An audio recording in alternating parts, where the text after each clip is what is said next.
नमस्कार दोस्तों, आज मैं आपको सिंह एकेडमी पर भूगोल का एक चैप्टर पढ़ाने जा रहा हूँ, ऊर्जा संसाधन, जो आपको पढ़ने में मज़ा आएगा और उसको बेसिक ढंग से आपको मैं पढ़ाऊँगा। चलिए, इस बोर्ड के माध्यम से मैं आपको पढ़ाता हूँ, तो प्लीज़ इस वीडियो को पूरा देखिएगा और देखने के बाद कमेंट कीजिएगा। अगर आप नए हैं तो आपसे रिक्वेस्ट है कि प्लीज़ इस चैनल से जुड़िए, इस चैनल को सब्सक्राइब कीजिए। मैं इस पे अपने तरीके से बेहतरीन वीडियो डालता हूँ। अभी मैं फेस कैम वीडियो ला रहा हूँ, जो आपको हर तरीके की वीडियो इस पे उपलब्ध होगी, जो साइंस मैथ हर सब्जेक्ट की होगी। ठीक है, तो चलिए हम सिंह एकेडमी पर भूगोल आपको पढ़ाएंगे।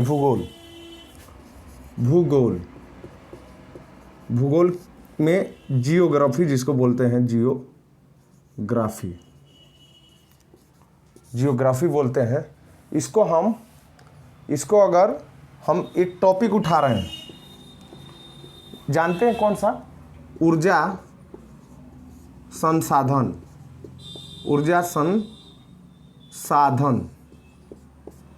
संसाधन क्या होती है, इसके बारे में हम थोड़ा चर्चा करेंगे और समझेंगे। तो सबसे पहले ऊर्जा संसाधन को पढ़ने से पहले हम देखेंगे कि ऊर्जा क्या होती है या ऊर्जा किसे कहते हैं।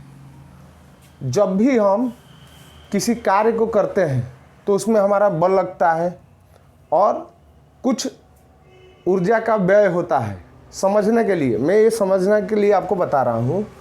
तो अगर ऊर्जा देखेंगे कि कार्य करने की क्षमता को हम ऊर्जा कहते हैं, मतलब कार्य करने की क्षमता को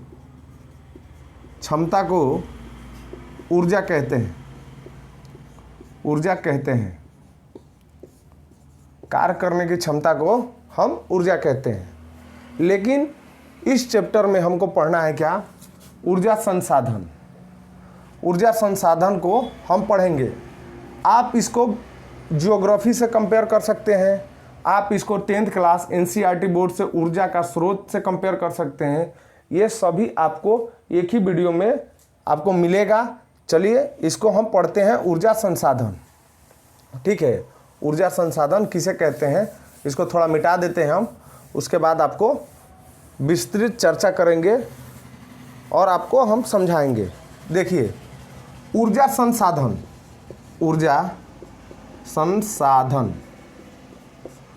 संसाधन हमारा क्या हो गया?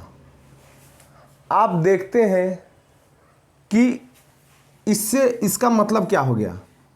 ऊर्जा तो आपने समझ लिया कि ऊर्जा, कार्य करने की क्षमता को ऊर्जा कहते हैं, लेकिन हम किससे रिलेट कर रहे हैं? संसाधन को आपको समझना पड़ेगा कि किसी ज़रूरत को पूरा करने के लिए हमारा संसाधन होता है, उसके लिए हम बात कर रहे हैं। ऊर्जा तो हमारी, देखिए, विद्युत एक ऊर्जा हो गई, ऊर्जा हो गई। इसी को रिलेटेड में हम देखेंगे कि कितने प्रकार से हम विद्युत ऊर्जा को उत्पन्न कर सकते हैं। ध्यान रखिए, आप ध्यान रखने वाली बात है कि किसी ऊर्जा को हम एक जगह नहीं रख सकते। हमको क्या करना है, एक से दूसरे माध्यम में ट्रांसफ़र करना पड़ता है। ये हमारी ऊर्जा है और ऊर्जा को हमको एक से दूसरे माध्यम में हमको ट्रांसफ़र करना पड़ता है। मतलब हम कहने का मतलब क्या है कि जैसे हमारा एक एग्जांपल लीजिए, आपको ये है, आपके घर पे होगा जनरेटर होगा, जिसको आप अंग्रेजी में बोलते हैं डीजल जनरेटर। आप सभी के पास होगा या कहीं शादियों वगैरह में देखते होंगे। हमारा क्या है कि ये मान लीजिए, ये जनरेटर वाला एक सिस्टम हो गया, इसमें शाफ्ट वगैरह लगा है। इसको चलता कैसे है? तो चलेगा, हमारा ईंधन डालेंगे तो ईंधन का हमारा रूप होगा पेट्रोल, डीजल या गैस को हम मान लेंगे। वो किससे चलता है?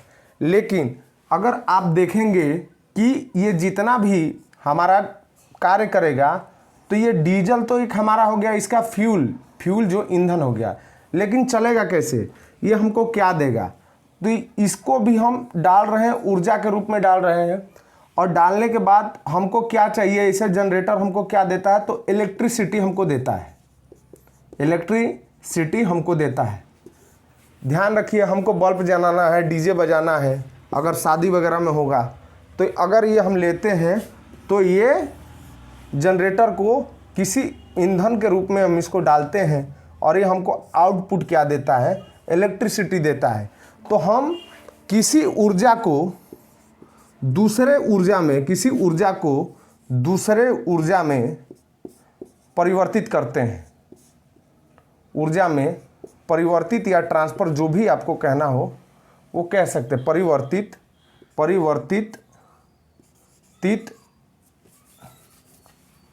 ट्रांसफर बोल लीजिए, ट्रांसफर कहते हैं। अब इसमें आपको देखना होगा कि कितने प्रकार के हमारे ऊर्जा हैं, कितने प्रकार के हमारे ऊर्जा हैं जो आपको इसमें, जो आपके भूगोल के दृष्टि से, एग्जाम के दृष्टि से या आपको समझने के दृष्टि से आप समझ सकते हैं कि कितने प्रकार के ऊर्जा हैं। तो चलिए हम इसको ऊर्जा को देखते हैं। ये आपको हो गया, बहुत सारे ऐसे एग्जाम्पल मिलेंगे कि लाइट एनर्जी हो गया, तो लाइट एनर्जी को हम किस में कन्वर्ट कर सकते हैं, केमिकल एनर्जी को हमको इलेक्ट्रिसिटी में उत्पन्न करना है तो उसको हम कैसे कर सकते हैं। बहुत सारे ऐसे चीज़ हैं जो आपको मालूम होना चाहिए एग्जाम के दृष्टि से, चाहे आप कंपटीशन की तैयारी कर रहे हो, चाहे आप 10वीं 12वीं या ग्रेजुएशन में हो, चाहे 8वीं क्लास के भी जो समानता या कोई भी लोग इसको देख रहे हैं वो आप समझ सकते हैं। अब देखिए हमारा क्या है, ये जैसे मान कर चलिए हम एक बात किए विद्युत या आप कहने का मतलब इसको इलेक्ट्रिसिटी मान लीजिए, आपको ज़्यादा समझ में आएगा। इलेक्ट्रिसिटी समझ में आएगा। इलेक्ट्रिसिटी हम किसको मानेंगे और किसको कहेंगे और कैसे हमारा उत्पादन होगा, इसको हम देखेंगे इसमें। अब हमको देखना है कि ऊर्जा संसाधन, जो ऊर्जा संसाधन हमने बात किया था उसको हम किस प्रकार से हम इसको समझेंगे और देखेंगे। देखिए प्राकृतिक में अगर आप देखेंगे कि किस तरीके से हमारा ऊर्जा डिवाइड हो रहा है दो पार्ट में, ऊर्जा हमारा किस वजह से डिवाइड हो रहा है। जैसे ऊर्जा हो गया, ऊर्जा संसाधन में किस प्रकार की डिवाइड हो रहा है। तो ये देखिए हमारा ये दो भाग हो गया। ये पहला वाला जो भाग होगा वो क्या हो गया, नवीकरणीय ऊर्जा। एक होगा हमारा भाग नवीकरणीय ऊर्जा और दूसरा हमारा भाग होगा क्या होगा, अनवीकरणीय ऊर्जा। अनवीकरणीय ऊर्जा, इसको हम क्या बोलेंगे अंग्रेजी में, इसको हम क्या बोलेंगे, रिन्यूएबल एनर्जी बोलेंगे। इसको रिन्यूएबल एनर्जी बोलेंगे।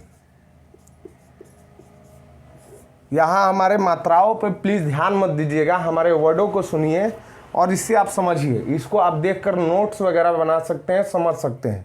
हमारे लिखने के तरीके पर ध्यान मत दीजिएगा कि क्या यहाँ पर गलत हो रही है, कहाँ सही हो रही है। हमारे बीच प्लीज़ हमको केवल सुनिए और देखने का समझने की कोशिश कीजिए कि ये देखिए ये ऊर्जा संसाधन हो गया। ऊर्जा संसाधन में एक हो गया नवीकरणीय ऊर्जा, एक हो गया अनवीकरणीय ऊर्जा। इस तरीके से हमारे ऊर्जा को हम दिखाएंगे। अब आता है हमारा पहला पॉइंट कि नवीकरणीय ऊर्जा हम किसे कहेंगे और अनवीकरणीय ऊर्जा हम किसे कहेंगे। इस तरीके से हमारा संसाधन को पता चलेगा। प्लीज़ हमारे चैनल का नाम है सिंह एकेडमी से जुड़ जाइए। सर्च रिजल्ट में नहीं आएगा तो प्लीज़ इसी को चैनल को सब्सक्राइब कर लीजिए। बहुत सारे वीडियो को मैं अपग्रेड कर रहा हूँ, उसको देखिए और पूरा देखिए, कमेंट कीजिए। आपको हम सदैव वीडियो ला कर देते रहेंगे, आपको पढ़ाएंगे, हर टॉपिक से रिलेटेड आपको पढ़ाएंगे। प्लीज़ इससे आप जुड़िए। अब हम देखते हैं कि ऊर्जा का पहला जो हमने किया नवनीकरणीय ऊर्जा, नवनीकरणीय ऊर्जा, नवनीकरणीय ऊर्जा। नवनीकरणीय ऊर्जा में हमारे क्या आते हैं, इसको हम अगर देखेंगे तो हमारा एक पॉइंट जो हो गया वो आएगा सबसे पहले जो होगा हमारा सूर्य ऊर्जा, सूर्य ऊर्जा। दूसरा हमारा होगा पवन ऊर्जा, पवन ऊर्जा। तीसरा हमारा होगा भूतापीय ऊर्जा, भूतापीय ऊर्जा। चौथा होगा हमारा ज्वारीय ऊर्जा, ज्वारीय ऊर्जा।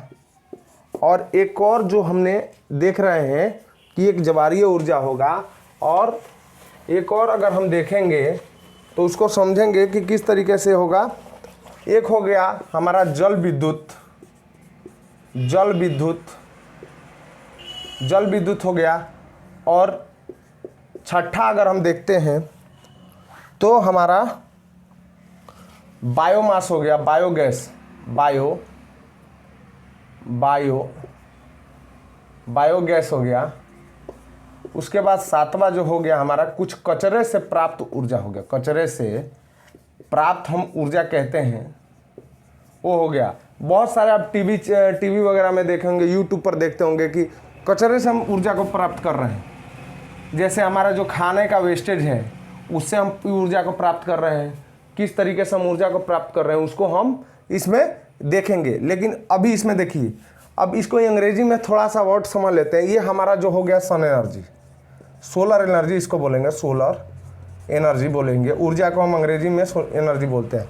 पवन को हमने विंड एनर्जी को डिस्क्राइब किया, भूतापीय को जियोथर्मल हो गया, ज्वारीय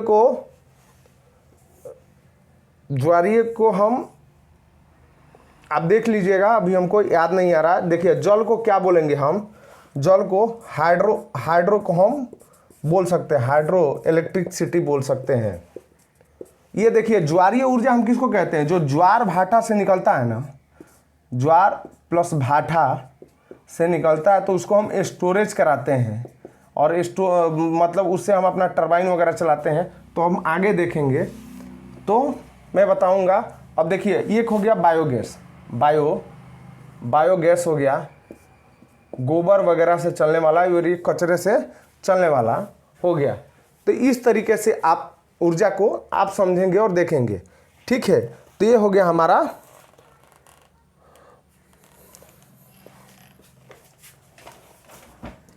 ठीक है। अब हम समझते हैं कि देखिए इसमें आपको ये कहना चाहेंगे कि जो नवनीकरणीय ऊर्जा है ये हमको प्राकृतिक द्वारा मिला है। प्राकृतिक में मिला है दोनों ऊर्जा, अनवनीकरणीय ऊर्जा और अनवनीकरणीय ऊर्जा, जो रिन्यूएबल एनर्जी, अनरिन्यूएबल एनर्जी जो है वो हमको दोनों प्राकृतिक से ही प्राप्त है। लेकिन अगर समझने का देखेंगे तो ये जितनी ऊर्जाएं हैं, ये आप देखिए, ये जितनी ऊर्जाएं हैं वो ऊर्जा असीमित है, असीमित है। कचरे को छोड़ दीजिए आप। लेकिन ये पवन जो ऊर्जा है, वो पवन ऊर्जा, विंड एनर्जी है, वो कभी समाप्त नहीं हो सकती, वो कभी हम समाप्त नहीं कर सकते। सोलर एनर्जी जो है, जो सूर्य का प्रकाश है जिससे हमारा सोलर प्लेट चार्ज होता है, इसको हम समाप्त नहीं कर सकते। लेकिन मानकर चलिए जो हमारा पेट्रोल है, डीजल है, कोयला है, जो अनवनीकरणीय में आता है, वो समझिए कि एक बाल्टी में भरा हुआ जल है, बाल्टी में भरा हुआ जल है, जिसे हम रोज़ उसमें से पानी निकाल कर पी जा रहे हैं या फेंक दे रहे हैं। वो एक ना एक दिन वो समाप्त हो जाएगा। तो अभी हमारा जो 2020 चल रहा है, इस पे अगर आप देखेंगे तो अगर 2020 को 250 वर्ष और प्लस कर दिया जाए तो हमारे पास कोयला का उत्पादन कम हो जाएगा। कोयला हम जो खोद के निकाल रहे हैं ज़मीनों से, वो नाक के बराबर हमारे पास कोयला बचेगा, ठीक है।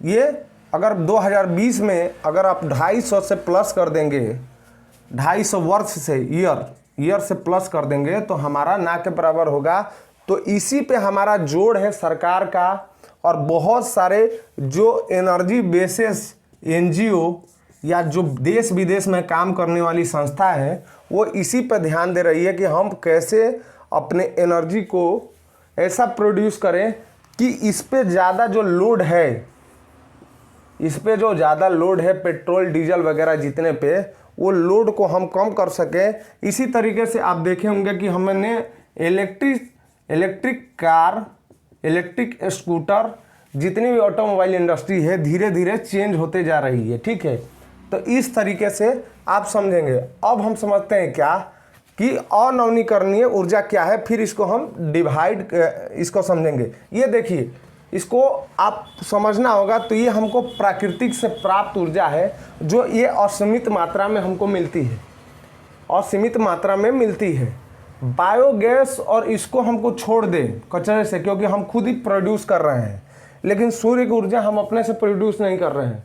वो सूर्य की ऊर्जा जो प्रकृति के द्वारा हमको मिली है, उससे हमको मिल रहा है पवन ऊर्जा, भूतापीय ऊर्जा। हम किसी ना किसी फंक्शन में, किसी ना किसी इसको मशीनिंग द्वारा जोड़ के हम इसको देख रहे हैं। जो मशीनों को हम देख रहे हैं कि जैसे सूर्य ऊर्जा हो गई, पवन ऊर्जा हो गई, इसमें हमने कुछ ना कुछ मशीन का उपयोग किया है और इसको मशीन करके आधुनिकीकरण बना के और इसको हम ऊर्जा को ले रहे हैं। ठीक है, तो ये सब आपके ऊर्जा हो गए। अब हम पढ़ते हैं अनवीकरणीय ऊर्जा। उसके बाद हम इस पे सभी पर डिस्क्राइब से आपको समझाएंगे। प्लीज़ आप इस वीडियो में बने रहिए, छोड़ के मत जाइए और इसको देखते रहिए। चलिए आगे इसको बताते हैं, तब तक इसको मिटा लेते हैं। तो आपको यही मैं समझा रहा हूँ कि आप इस चैनल से जुड़िए, आपको बेसिक हर सब्जेक्ट का कंप्लीट होगा। पहले मैं आपको करता था, और प्लीज़ इसको पूरा देखिए, शेयर कीजिए, ताकि हमको भी कुछ, हम भी मोटिवेट हो सके। 2 सालों से लगभग काम कर रहे थे, लेकिन उस तरीके के वीडियो को मैं अभी 10-15 दिन से डालना चालू किया हूँ, आप समझ सकते हैं। लेकिन ये वीडियो रेगुलर आपको मिलेगी, हर चीज़ को मैं लेकर आऊँगा। बहुत सारे मैं चैनल खोल चुका हूँ, 2-3 या चैनल पे मैं काम कर रहा हूँ, लेकिन ये मेरा मेन चैनल है सिंह एकेडमी, जो इस पर मान कर चलिए 10th class, 9th class, 8th class, 6th class तक, 6th क्लास तक जब आपका बेसिक कंप्लीट करा दूंगा, बेसिक फाउंडेशन मजबूत करा दूंगा। जो आप किसी भी कॉम्पिटिटिव एग्जाम में बैठते हैं, चाहे आप पॉलिटी पढ़ते हैं, चाहे हिस्ट्री पढ़ते हैं, चाहे ज्योग्राफी पढ़ते हैं, कोई सा भी आपका सब्जेक्ट है, उस पर आपको मतलब इस पर अगर आप जुड़ते हैं तो आपका कंप्लीट करा दूंगा। और मैथ के लिए मैं विशेष कर मैं ला रहा हूँ foundation video, basic foundation video ला रहा हूँ। ठीक है, तो चलिए आगे मैं बढ़ता हूँ। आगे बढ़ने के साथ साथ मैं आपको बताता हूँ क्या कि जो 10th क्लास जो हमने अनवीकरणीय ऊर्जा को हमने देखा और उसको हम समझेंगे। अनवीकरणीय ऊर्जा, अनवीकरणीय ऊर्जा, अनवीकरणीय ऊर्जा हम किसे कहते हैं? देखिए, हमारा हो गया पेट्रोलियम, इसको डोल लीजिए, पेट्रोलियम, जिसमें हमारा पेट्रोल डीजल,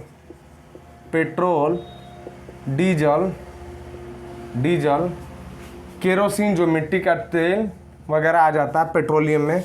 एक अपने को गैस को आपको जोड़ना है समझने के लिए। गैस जो हमारा एलपीजी, प्रोपेन, ब्यूटेन, ये जो भी गैस आते हैं, प्रोपेन का हम देखिए, एलपीजी को भी हम कुछ जलाने का यूज करते हैं घर में खाना पकाने के लिए, लेकिन जब इंडस्ट्री वगैरह में जाएंगे तो हम प्रोपेन का यूज करते हैं ज़्यादातर।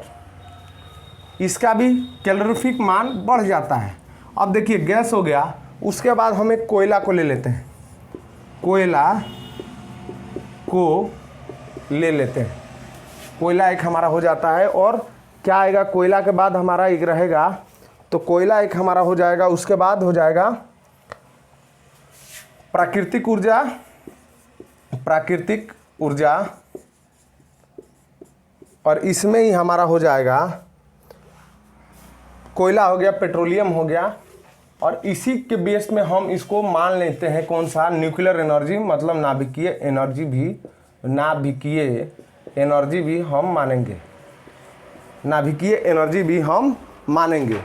अब देखिए, ये हमारा हो गया अनवीकरणीय ऊर्जा, जिसके हम हम इसको समझते हैं अनवनीकरणीय ऊर्जा। ये कैसे हमको मिलता है, गैस हमको कैसे मिलता है, पेट्रोल कैसे मिलता है, कोयला कैसे मिलता है, प्राकृतिक ऊर्जा कैसे मिलती है, इसको हम समझेंगे तो हम देखेंगे कि देखो आपको ये समझना है कि देखिए बहुत सारे वर्ष, करोड़ों वर्ष मान लीजिए, करोड़ों वर्ष मान लीजिए,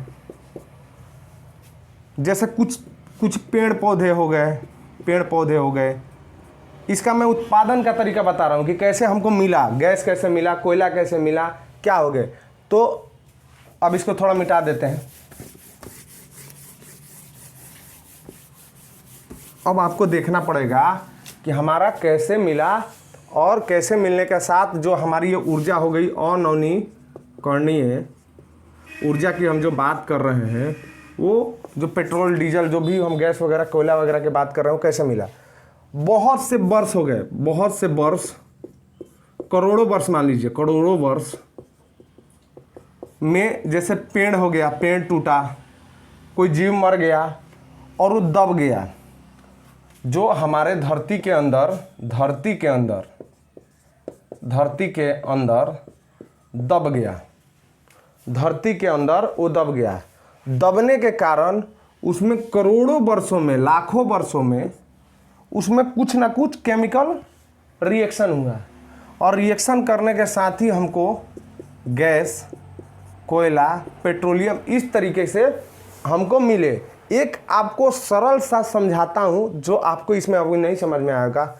मान कर चलो आप रखे घर के में जो आता है आलू को आप रखें, और आलू को रखने के बाद आलू घर पे लाए, आलू को हम सड़ा दिए, आलू हमारा सड़ गया। अब सड़ने से क्या होगा, उसमें बनेगी गैस, जो गंध वगैरह होगी तो उससे हम महसूस कर सकते हैं, सड़ गया हम फेंक देते हैं। अगर उसी को हमको दबा कर रखें तो एक तरीके से हमको एनर्जी के रूप में मिल जाती है। लेकिन यहाँ पर हमको आपको समझा रहे हैं पेट्रोलियम गैस को। एक सीधा सा मैं आपको समझाता हूँ कि जैसे हम लोग गोबर गैस का प्लांट डालते हैं, तो कैसे हमको गैस मिलती है। अब देखो ये हो गया हमारा पूरा टैंक, मान लो यहाँ पर ये हो गया पूरा टैंक, और इसमें हमने डाल दिया गोबर और पानी को मिक्स किया, जो हम गोबर गैस या बायोगैस बोलते हैं, गोबर गैस। अब देखो इसमें हमने क्या किया कि बहुत सारे गोबर उठा के, एकदम एक छोटा सा डेमो देख लो, बहुत सारे गोबर उठाकर इसमें डाल दिए और इसी तरीके से क्रिया भी करता है। और गोबर डालने के बाद आपको क्या करना पड़ेगा कि गोबर डाल दिए, गोबर डालने के बाद इसमें कुछ पानी की मात्रा डाल दिए, गोबर हो गया ये गोबर, और ये कुछ इसमें जल की मात्रा। अब जल की मात्रा के बाद यहाँ पर एक ढक्कन लगा दिए, यहाँ पर ये आपको लग रहा हो कि पोस्टमैन जैसा बन रहा है कि चिट्ठी कैसे आ रही है, लेकिन इसमें देखिए अभी हमको एक ढक्कन लगा दिए। हम बात बता रहे हैं कोयला वगैरह, पेट्रोलियम वगैरह पर आपको समझा रहे हैं कि देखिए गोबर इसमें से डाल दिए, इसके ऊपर एक हमने ढक्कन लगा दिया। ढक्कन लगाने से क्या होगा, जब भी ये हमारी क्या होगी कि इसको हम डालेंगे, डालने के बाद इसमें क्या करेगी, क्रिया करने के बाद हमारा क्या होगा कि जब भी इसमें क्या बनेगा, गैस, जो हमारा CH4 मिलता है, मीथेन के रूप में मिलता है CH4। अब इसमें गैस बनेगा, गैस क्या करेगा, धीरे इसके क्या करेगा, इसमें इतना ना गैस का दबाव हो जाएगा इस एक चेम्बर के अंदर, जो क्या करेगा, ये हमारा जो ढक्कन है या लोहे का बना है चाहे प्लास्टिक का बना है, इसको हम धीरे धीरे उठाएंगे, मतलब उठाएंगे नहीं, ऑटोमेटिक प्रेशर के कारण क्या करेगा, उठ जाएगा, प्रेशर के कारण वो उठ जाएगा। उठने के कारण क्या होगा कि हमको मालूम हो जाएगा कि गैस वगैरह निकलेगा। तो गैस निकलने के कारण क्या होगा कि एक हमारा जो होगा हॉस पाइप इसको जोड़ देंगे, और एक ये बर्नर को जोड़ देंगे। ये जैसे हमारा चूल्हा वगैरह है, बर्नर को जोड़ देते हैं चूल्हा वगैरह को, तो इस पे हमको मिलने लगता है, हम इसका यूज कर सकते हैं। ठीक है, इसी तरीके से अगर आप समझेंगे कि जीव जंतु मरने के कारण पेड़ पौधे मरे होंगे, उसको गले होंगे, धरती के अंदर गला होगा, तो इस सिचुएशन में क्या होगा कि इस सिचुएशन में क्या होगा कि हमारा जो ये भी जितना भी जीव जंतु हैं वो क्या करेंगे कि जीव जंतु मरे होने के कारण हमारा कोयला मिला, वो भी करोड़ों वर्ष लाखों वर्ष के क्रिया करने के बाद कोयला, पेट्रोलियम, प्राकृतिक गैस वगैरह मिला, ठीक है। लेकिन ये सब क्या है, ये सब हमको सीमित मात्रा में है, सीमित मात्रा में है, मतलब सीमित मात्रा में है। एक बोरा में रखा हुआ सामान उसको बार बार खींच रहे हैं, फेंक रहे हैं, निकाल रहे हैं, खा रहे हैं, तो घटेगा ही घटेगा, बोरा खाली हो जाएगा, बाल्टी खाली हो जाएगा। तो इसी तरीके से ये सब है अनवीनीय ऊर्जा, अनवीनीकरणीय ऊर्जा, ये सब एक ना एक दिन ये समाप्त हो जाएगा। कोयला के रूप में हमारी एनसीईआरटी बुक में क्या लिखा हुआ है, 250 वर्ष बाद हमारे इंडिया में कोयला नहीं मिलेगा। 250 वर्ष बाद इंडिया में हमको कोयला नहीं मिलेगा। अभी आप देखे होंगे कि हमको कोयला चाहिए, कोयला में भी बहुत सारे एक प्रोडक्ट होते हैं, कौन से, जो आपको पीट कोयला हो गया, बिटुमिनस कोयला हो गया, लिग्नाइट कोयला हो गया, और उसके बाद क्या होगा, लिग्नाइट कोयला के बाद आता है एंथ्रासाइड कोयला। जो एंथ्रासाइड कोयला है वो हमारे पास इसकी उपलब्धता कम हो गई है, मतलब वो ना के बराबर हम मिल रहा है। तो हमको कहाँ जाना पड़ रहा है, हमको ऑस्ट्रेलिया से समझौता करना पड़ रहा है। कुछ जैसे आप देखे होंगे कि अदानी कोल ग्रुप का नाम जुड़ा होगा, जो अदानी है, जैसे फॉर्चून तेल जिनका आता है ना, हम लोग खाते हैं फॉर्चून तेल, तो अदानी का समझौता हुआ जब से मोदी सरकार आई, 2014 में मोदी सरकार आई। अभी तो उनका कार्यकाल दूसरा चल रहा है, 10 वर्षों से वो, मतलब 10 वर्षों का कार्यकाल हो जाएगा मोदी जी का।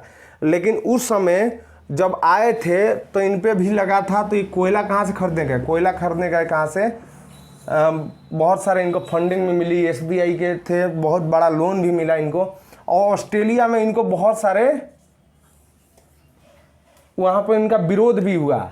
वहाँ का जो भी थे वो बोले कि हमको ये पर्यावरण का नुकसान होगा, तो इस तरीके से इन्होंने किया है। आप जाकर इनके बारे में बहुत बढ़िया से आप पढ़ सकते हैं इंटरनेट पे। लेकिन हम इसको हम ऊर्जा संरक्षण से, ऊर्जा संसाधन से हम इसको जोड़ कर देखेंगे कि कोयला क्या है, प्राकृतिक गैस क्या है। तो इस तरीके से आप मान कर चलिए एक ना एक दिन ये सब जितना भी है सीमित मात्रा में कन्वर्ट होगा। इसके साथ साथ मैं आपको बताऊं कि इसके साथ साथ आप देखेंगे एक कंपनी आई, कौन सी, टेस्ला, जो एलोन मस्क बनाए हैं, ठीक है। टेस्ला कंपनी के बाद में आप जानते होंगे, नहीं जानते होंगे तो जाइए टेस्ला लिखिए, टेस्ला को सर्च कीजिए, इंटरनेट पर आपको बहुत सारे मिल जाएंगे। अब देखिए टेस्ला जो कंपनी है, टेस्ला जो कंपनी है वो क्या कर रही है। टेस्ला जो कंपनी है वो भैया कार बना रही है। अगर आप मान लीजिए चक्का वक्का इसको जोड़ दीजिए, अब कार समझने के लिए।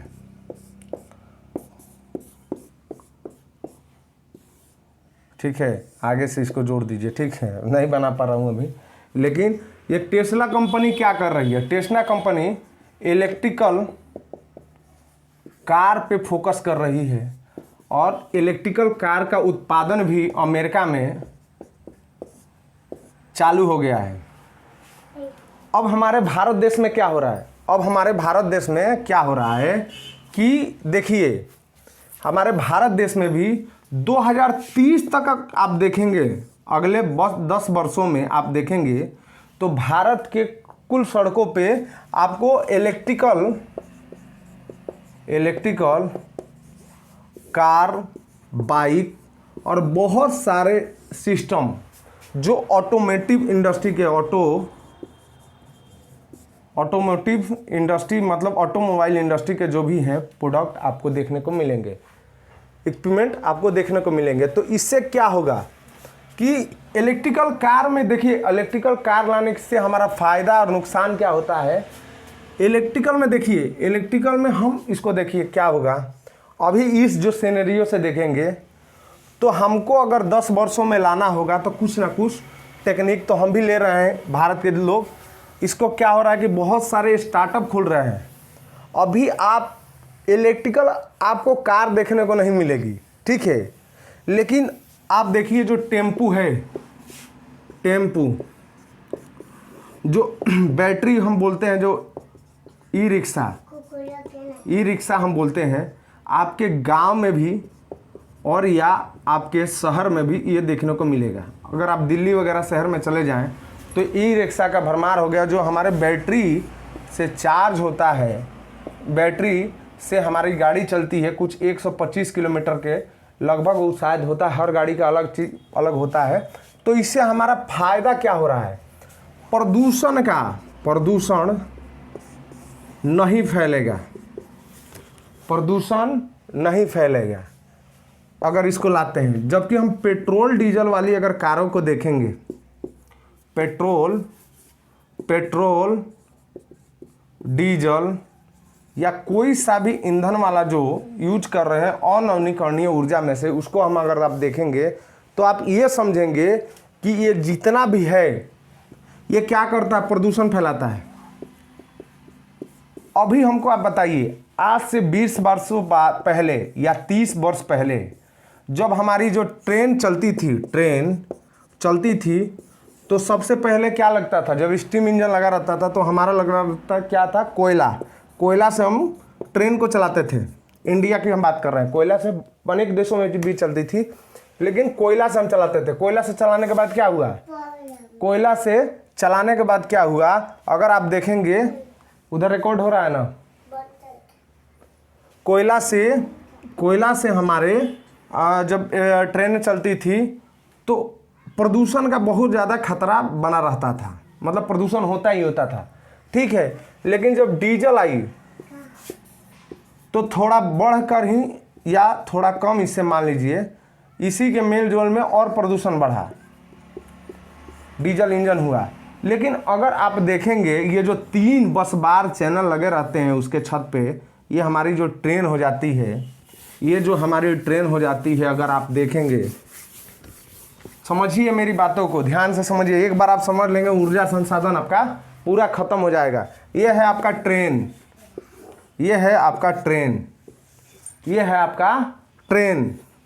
थोड़ा ध्यान दीजिए इधर।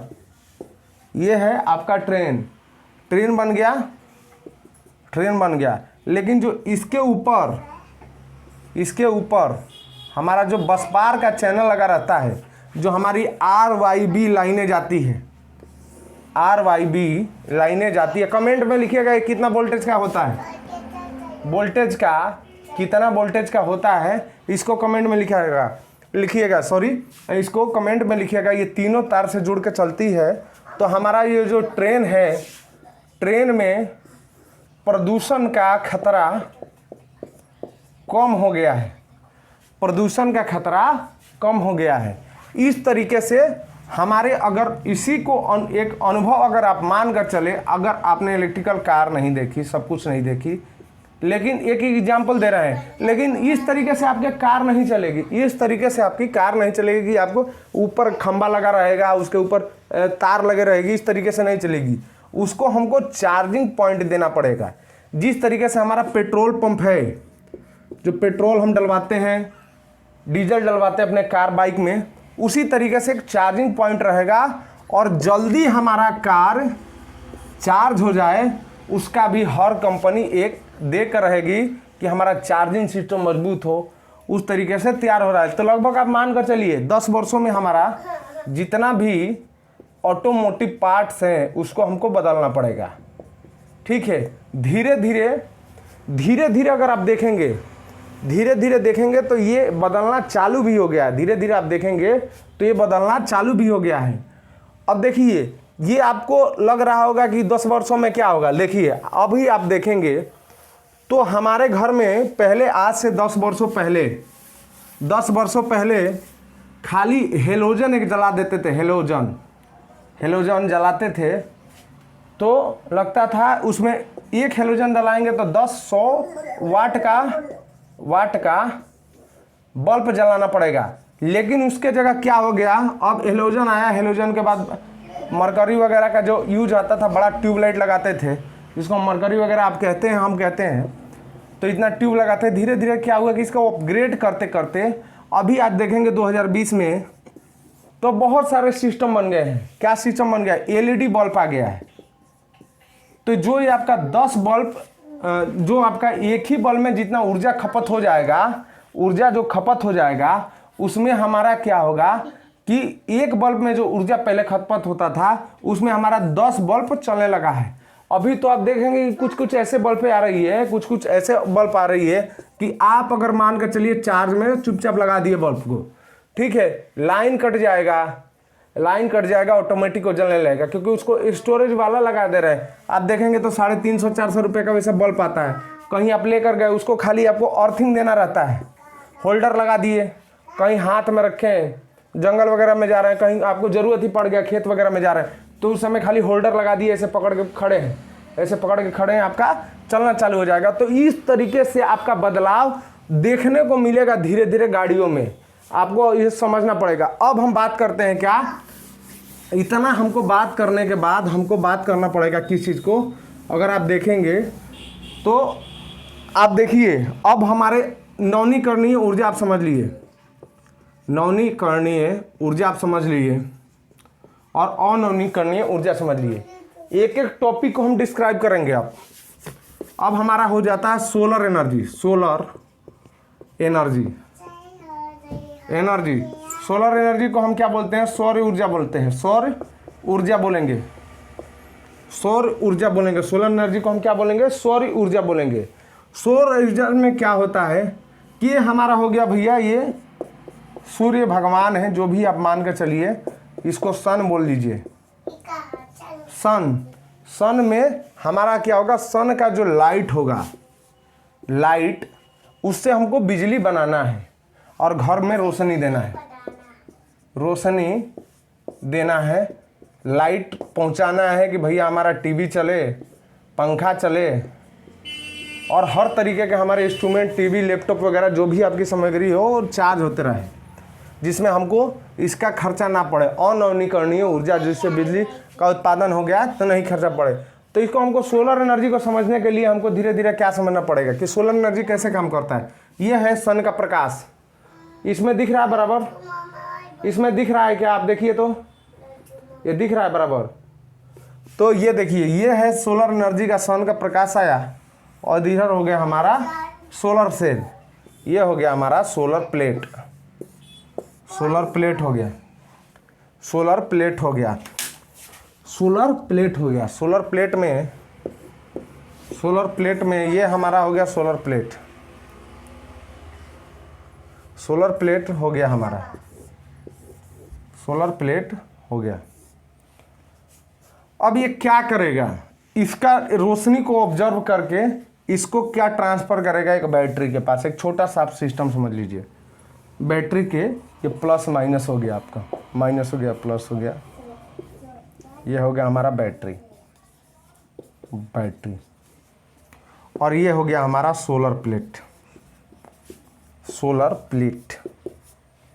ये हमारा सोलर प्लेट हो गया।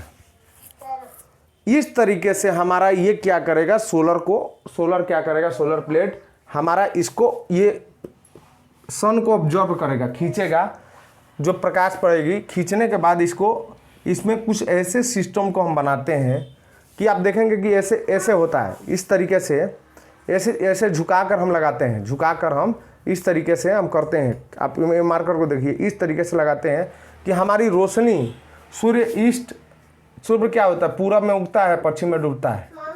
एक पॉइंट आता है एक समय का, जैसे 12-1 बजे या 2 बजे के करीब में होता है कि कहीं आपका बीच में सन चला गया, तो उस सिचुएशन में भी हमारा क्या होता है कि इस तरीके से हम डिजाइन को इस तरीके से हम सोलर प्लेट को डिजाइन को डिवाइड करते हैं कि हमारा सोलर सेल चार्ज हो जाए और सोलर सेल जाकर यहाँ पे बैटरी को दे दे। तो इस तरीके से हमारा एनर्जी का एक काम हो गया, सोलर एनर्जी। अब आप समझेंगे, इसी को एक छोटा है, लेकिन अगर आप देखेंगे कि बड़ी बड़ी कंपनियां इसको सेटअप कर रही है, पूरे हिंदुस्तान में कर रही है, वर्ल्ड में कर रही है। बहुत सारे तो स्टेडियम आपको मिलेंगे कि पूरा वो अपना क्या करेगा, ये सोलर से ही चलेगा, सोलर से ही, जो ऑस्ट्रेलिया वगैरह में है, आप इसको सर्च कर सकते हैं, सोलर से ही पूरा स्टेडियम वो चलेगा। इस तरीके से वो डिवाइड किया गया है, ठीक है। इससे हमको फायदा क्या होता है, एक बात ध्यान देखिए, फायदा और नुकसान क्या होता है इसको हम समझ लेते हैं। सन एनर्जी से फायदा और नुकसान क्या होता है इसको हमको देखना पड़ेगा। सन एनर्जी से हमको फायदा और नुकसान क्या होता है इसको आप समझिए। फायदा देखिए, लाभ, इसको हमको अलग से खर्चा हमारा बच जाएगा, खर्चा बच जाएगा। और दूसरा क्या है, ये सूर्य के प्रकाश से चार्ज होगा, चार्ज होगा और हमको मुफ्त का बिजली मिलेगा, कुछ पैसे लगा के मुफ्त का फ्री ऑफ कॉस्ट बिजली मिलेगा, फ्री ऑफ कॉस्ट बिजली मिलेगा। ठीक है, फ्री ऑफ कॉस्ट कहने का मतलब क्या कि आप सामान भी ना कर दे, ये भी ना कर दे, मतलब हमको सन एनर्जी से लेना है और देना है। तो इस तरीके से अगर आप देखेंगे तो अब देखिए इतना हो गया खर्चा, सूर्य का प्रकाश का चार्ज, मुफ्त कॉस्ट, ये सब आप समझ गए। अब देखिए हानि, सूर्य जब उगेंगे, सूर्य जब उगेगा, जब धूप आएगी तभी हमारी सोलर प्लेट चार्ज होगी, सोलर प्लेट चार्ज होगी। लेकिन जब हमारी धूप नहीं आएगी तो सोलर प्लेट नहीं चार्ज होगी। ये हमारी इस तरीके से हमारी इस तरीके से हमारी सन एनर्जी वर्क करता है। दूसरा क्या है, हमारा बैटरी है। बैटरी की लाइफ क्या होती है, 5 वर्ष। उसको हमको बार बार चेंज करना पड़ेगा, हर 5 वर्ष में हमारी सेल को चेंज करना पड़ता है। लेकिन ये मैं एक छोटा सा एग्जांपल दे रहा हूँ केवल घर के लिए। जब आप पूरा इंडस्ट्री को देखेंगे ना कि सोलर से हमारा इंडस्ट्री चल रहा है, तो उस सिचुएशन में आप क्या देखेंगे कि पूरा कई एकड़, 100 में, मतलब 100 एकड़ में, 200 एकड़ में हमारा सोलर का सेटअप है। वहीं पे हम ट्रांसफार्मर का इंस्टॉलेशन कर दिए। वहीं से हमको क्या कर दिया कि ट्रांसफार्मर का इंस्टॉलेशन करने के बाद सीधे हम क्या किए कि ग्रिड को दे दिए। ग्रिड क्या जाएगा, ग्रिड जाने के बाद हमारा इस तरीके से काम करेगा। ठीक है, वो पहुंचा। अब इतना हो गया। अब देखिए पवन ऊर्जा को क्या करेंगे, पवन ऊर्जा, ये हमारा पवन ऊर्जा हो गया। ये हमारा देखिए पवन, और एक ऊपर खींच लीजिए, एक इसको इधर मान लीजिए, ये हमारी पवन ऊर्जा हो गई। ये फाउंडेशन बना लीजिए, फाउंडेशन ये बनाइए, ये हो गई विंड एनर्जी।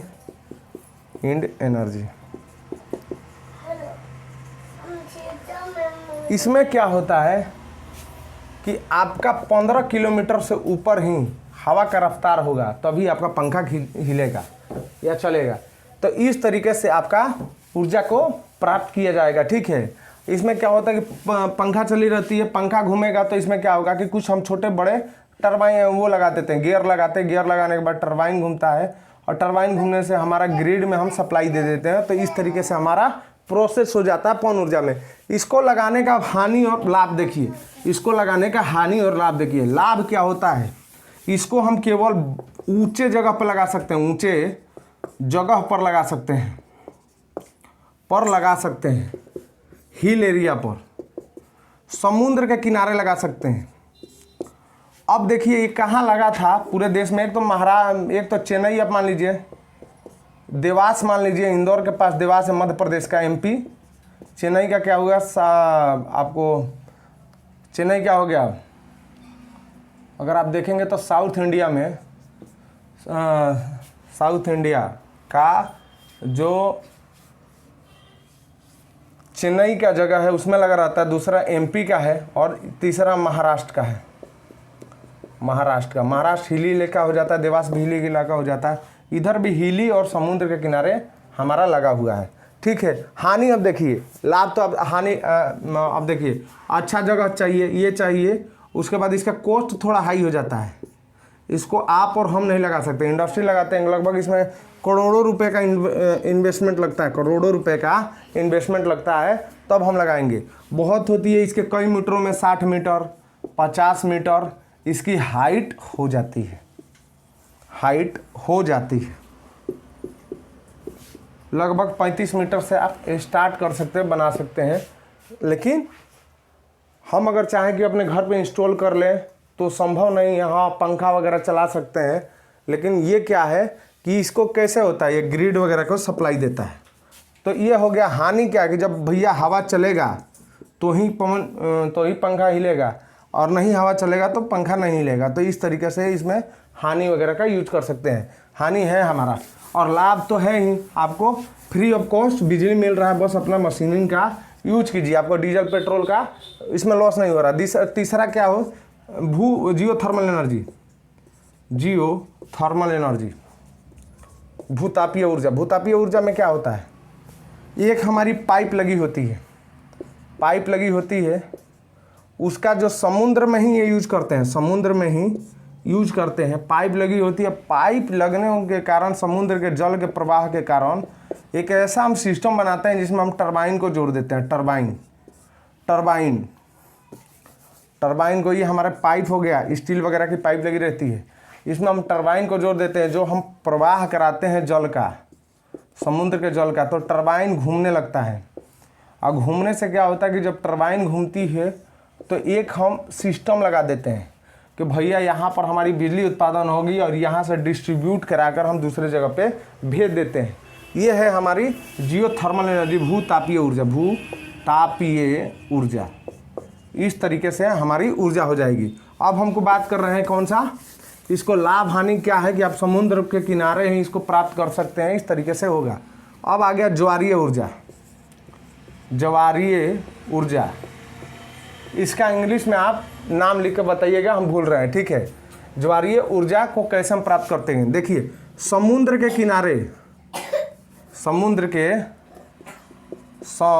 में ज्वार भाटा आता है। ज्वार भाटा कैसे आता है, चंद्रमा और पृथ्वी, अगर आप देखेंगे इसको, अगर पढ़ते हैं जियोग्राफी में तो आप समझे होंगे। इसका अगर झुकाव आसपास में, इसको मैं अभी डिस्क्राइब नहीं करूँगा, एक अलग से वीडियो लाऊंगा, लेकिन ये अगर आप देखेंगे तो इसका एक कॉन्सेप्चुअल रीजन होता है। अब देखिए, समुद्र में क्या होता है, ज्वार भाटा जब आते हैं ना, तो अगर आप देखेंगे कि पानी का स्तर लेवल बढ़ जाता है। ये लेवल है आपका, पानी अभी खड़े हैं, एक ही बार में क्या होगा कि आपका पानी का स्तर बढ़ जाता है, आपको भी दबा के लेकर जाएगा, आपको फेंक देगा कहीं, आपको पता ही नहीं चलेगा। तो इस तरीके से होगा। लेकिन जब समुद्र में ज्वार भाटा आएगा तो उसका जो प्रेशर है, प्रेशर के चलते हम क्या करते हैं, कुछ मशीन का यूज करते हैं, कुछ पार्ट लगा देते हैं जो हमारा बिजली को उत्पन्न करे, और उत्पन्न करने के कारण कुछ पाइप वाइप सब लगा कर टरबाइन को जोड़ देते हैं। टरबाइन को जोड़ने के बाद हमारा उसमें काम करना चालू हो जाता है, और चालू होने के बाद हमारा कुछ ग्रिड वगैरह में भेज देते हैं, और ये हमारा चलना चालू हो जाता है। तो इस तरीके से अब ज्वारीय ऊर्जा को आप देख सकते हैं। अब देखिए, अनवनीकरणीय ऊर्जा को हम देखेंगे। बायोगैस वगैरह को कचरे से, उसको हम, आप देखिए, कचरे से जो ऊर्जा था, कचरे से ऊर्जा को आप कैसे बनाएंगे। बहुत सारी मशीनें आ गई है, ठीक है। जो भी हमारे डस्ट है, आप मेट्रो सिटी को देख लीजिए, मेट्रो सिटी अपने दिल्ली को देख लीजिए। दिल्ली में क्या है, कचरे को डंप किया जाता है। अभी आप देखेंगे कि दिल्ली में एक बहुत बड़ा पहाड़ बन गया है, जबकि दिल्ली में पहाड़ नहीं है। वो जगह घेर लिया है खाली, हम कचरा उस पर डाल रहे हैं, पूरा दिल्ली शहर का कचरा हम डाल रहे हैं, नगर पालिका उठा कर डाल रही है, तो उसे करते करते बढ़ते जा रहा है। तो इससे हमारा खतरा क्या हो रहा है, खतरा ये हो रहा है कि हमारा एक तो जगह का स्पेस कम पड़ रहा है। आप न्यूज़ में सुने होंगे कि कचरा गिर गया तो बहुत सारे लोग भी मर गए। मरे क्या मतलब, दो लोग दब के उसमें मर गए थे, ठीक है। बाद में उनको हटाया गया, निकाला गया जेसीबी वगैरह से। आप 2 साल पहले, अगर 2018 या 17 का बात है, 2018 और 17 का बात है, उसमें आप देखेंगे तो आपको मालूम पड़ेगा, ठीक है। तो कचरे को हटाने की जगह पे हम क्या करते हैं, अब इसका हम संशोधन हो रहा है कि भैया हम ये कचरे से हम खाद बना लें, खाद बनाकर किसानों को दे दें। दूसरा क्या करें, प्लास्टिक है तो प्लास्टिक को हमारा अभी तो हो रहा है कि जो एनडीए सरकार है, मोदी जी की सरकार है, उसमें क्या हो रहा है कि प्लास्टिक को हम बंद करेंगे। बहुत सारा प्लास्टिक को आप बंद किए हुए हैं, लेकिन एक तो आप मान कर चलिए, कचरे से आप क्या किए कि आप एक तो फर्टिलाइज़र यूज किए, खाद बनाए और खेतों में दे दिए किसानों को। दूसरा क्या किए, जो प्लास्टिक वगैरह है उसको ऐसा टेक्निक हो रहा है कि प्लास्टिक को जला के हम ऊर्जा उत्पन्न करेंगे। प्लास्टिक को ऐसा हम प्रोसेस से जलाएंगे कि हम ऊर्जा को उत्पन्न करेंगे। तो इस तरीके से हमारा होता है, ठीक है, इस तरीके से होता है। तो हमारा स्पेस भी कम बना रहेगा, ऊर्जा भी बना रहेगा। कुछ क्या हो रहा है कि भैया जो प्लास्टिक आ रहा है उससे हम रोड बनाएंगे, हम क्या बनाएंगे, रोड बनाएंगे। तो इस तरीके का भी इसमें प्रोसेस होता जा रहा है। तो देखिए इससे हमारा बहुत सारा फायदा होगा। नुकसान को अगर आप देखेंगे तो क्या होगा कि हमारे कुछ को हम अपने ही चीज़ों को हम डंप कर रहे हैं। अगर आप देखेंगे तो मान कर चलिए कोई ऐसा आदमी नहीं है कि जो अगर सामान खरीदने जाता है एक पॉलीथीन नहीं खरीद कर लाए। ना के बराबर ऐसे लोग हैं जो अपना थैला लेकर जाते हैं, थैला लेकर जाएंगे, थैला लेकर जाएंगे और बोलेंगे कि थैला लेकर कोई नहीं जाएगा, बोलेगा कि भैया हम चीनी ले रहे हैं, चाय ले रहे हैं, कुछ भी ले रहे हैं, सब्जी ले रहे हैं, तो एक हमको पॉलीथीन दो। जबकि आप जानते हैं कि करोड़ों वर्ष अगर इसको डंप कर दिया जाए तो भी पन्नी हम बोलते हैं पॉलीथीन गलेगा नहीं। इस पर भी बहुत सारे शोध हो रहे हैं, लेकिन ये अभी प्रॉपर वर्क नहीं कर रहा है इंडिया में। केवल भाषणों में देखा जा रहा है। कहीं कुछ ऐसी संस्था जुड़ गई है कि कोई दुकान आज के डेट में बोल रहा है कि भैया आप झोला लेकर आइए, चाहे हमसे झोला खरीद लीजिए, लेकिन हम आपको पन्नी में नहीं देंगे। उसके लिए भी अलग अलग सा थैला का हम बना रहे हैं कि भैया अगर हम डालें तो वो डंप हो जाए, वो ख़त्म हो जाए, वो किसी को ज़मीन की शक्ति को ना घटाए। ऐसा होता है कि अगर मान कर चलिए, अगर आप देखेंगे गाय है, गाय चारा से ज़्यादा भूख से ज़्यादा किससे मरती है, पॉलीथीन से मरती है, पॉलीथीन से मरती है। तो ये आप देख सकते हैं। इसको डंप करने के लिए हम कचरे के ऊर्जा को हम पढ़ रहे थे, ये आपको एग्जाम्पल दे दिए, ठीक है। इसको हम नवीनीकरण ऊर्जा को हम आपको पढ़ा दिए हैं। अब अनवीनीकरणीय ऊर्जा को हम देखेंगे, पेट्रोलियम को देखेंगे, पेट्रोलियम को देखेंगे।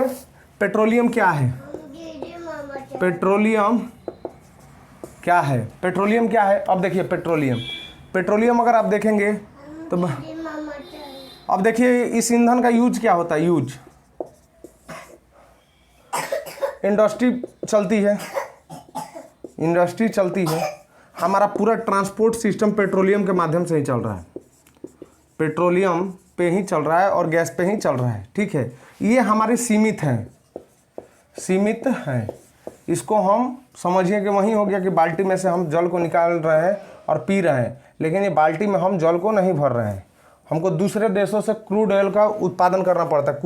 क्रूड ऑयल को मंगाते हैं, जैसे सऊदी हो गया, अमेरिका हो गया, ईरान था, लेकिन इस पर अभी प्रतिबंध लगा। उधर से हम कच्चा तेल मंगाते हैं, कच्चा तेल मंगाने के बाद इसको हमको उत्पादन करना पड़ता है। इधर हम रिफाइनिंग सिस्टम बनाए हैं और इस तरीके से हमारा पेट्रोलियम वर्क करता है, ठीक है। अब अगर आप देखेंगे पेट्रोलियम से हमारा मान कर चलिए पूरा ट्रांसपोर्ट सिस्टम ही वर्क कर रहा है। दूसरा क्या हो गया, अब हम आ जाते हैं कोयला क्या है भैया, कोयला आप देखेंगे तो कोयला क्या है, कोयला जिसको हम कोल बोलते हैं। कोल हम कैसे आप करेंगे, ठीक है, कोल हम कैसे डिस्क्राइब करेंगे। कोयला 4 प्रकार के होते हैं, पीट कोयला, लिग्नाइट कोयला, बिटुमिनस कोयला और एंथ्रासाइट कोयला। ये हो गया चौथा नंबर, एंथ्रासाइट कोयला। अब देखिए एक कोयला में क्या होता है, एक कोयला में अगर आप देखेंगे तो ऊर्जा क्या होती है, ऊर्जा कम लगती, ऊर्जा हमको कम मिलती है, मतलब ऊष्मा हमको कम मिलती है, धुआं हमको ज़्यादा मिलता है, ठीक है। कार्बन की मात्रा भी कम हो जाती है, ठीक है, 8-10% कार्बन की मात्रा हो जाती है। इसको आप पढ़ लीजिएगा एक बार, ठीक है। लिग्नाइट कोयला उससे थोड़ा सा उठकर कोयला होता है, ऊष्मा हल्का, धुआं कम हो जाएगा और ऊष्मा हल्का बढ़ जाएगा। बिटुमिनस कोयला ऐसा ही है, सॉरी ये दूसरे नंबर पे आप लिखिएगा और ये तीसरे नंबर पर, मतलब बिटुमिनस कोयला में हल्का बढ़ जाता है और ऊष्मा भी थोड़ी बढ़ जाती है, धुआं कम हो जाता है, बढ़ जाता है। लिग्नाइट कोयला क्या है, उच्च स्तर का कोयला है लेकिन उससे थोड़ा कम है। इसमें क्या होगा कि आपकी ऊष्मा भी बढ़ जाएगी और धुआं भी कम हो जाएगा। देखिए 1 नंबर कोयला, 2 नंबर कोयला, 3 नंबर कोयला और 4 नंबर कोयला, जिसमें ज़्यादा कार्बन की उपस्थिति रहेगी उसको हम क्या बोलेंगे? जिसमें ज़्यादा कार्बन की उपस्थिति रहेगी उसमें हम देखेंगे, उसमें हमको क्या बोलेंगे? कार्बन की जिसमें ज़्यादा उपस्थिति रहेगी वो हमारा अच्छा कोयला होगा। एंथ्रासाइट कोयला, एंथ्रासाइट कोयला को हम इंडस्ट्री में यूज करेंगे, बिजली उत्पादन करने में यूज करेंगे, हर चीज़ को। देखिए ये सब ये ईंधन है और आपने ऊर्जा पढ़ा है, ईंधन को हम ऊर्जा रूपांतरित करते हैं ऊर्जा बनाने में, और ऊर्जा को हम बहुत सारे क्षेत्र में रूपांतरित करते हैं। चलिए, आशा करते हैं कि आपको ये वीडियो समझ में आई होगी। ठीक है, अब इसको हम वीडियो को समाप्त करते हैं। ठीक है, इस वीडियो को हम यहीं वीडियो को समाप्त करते हैं। आपसे रिक्वेस्ट है कि प्लीज़ हमारे चैनल को सब्सक्राइब कीजिए। सब्सक्राइब करने के बाद कमेंट कीजिए कि मैं क्या पढ़ाऊँ आपको। बाकी मैं जो बोल चुका हूँ मैं आपको पढ़ा रहा हूँ, पढ़ाने लग रहा हूँ। ठीक है, इस तरीके से आपको पढ़ाऊँगा। आपके दिमाग में मैं कुछ बेसिक डालूंगा। बहुत सारे लोग पढ़ा रहे हैं, लेकिन मेरा जो टेक्निक रहेगा आपको मैं पढ़ा कर आपको जितना है हर चीज़ आपको कंप्लीट कराऊंगा। प्लीज़ हमारे चैनल से जुड़िए। चैनल का नाम फिर से बोल रहे हैं, चैनल का नाम है सिंह एकेडमी। सिंह एकेडमी है हमारे चैनल का नाम। प्लीज़ इस चैनल से जुड़िए और चैनल को सब्सक्राइब कीजिए। देखने और सुनने के लिए धन्यवाद। नमस्कार।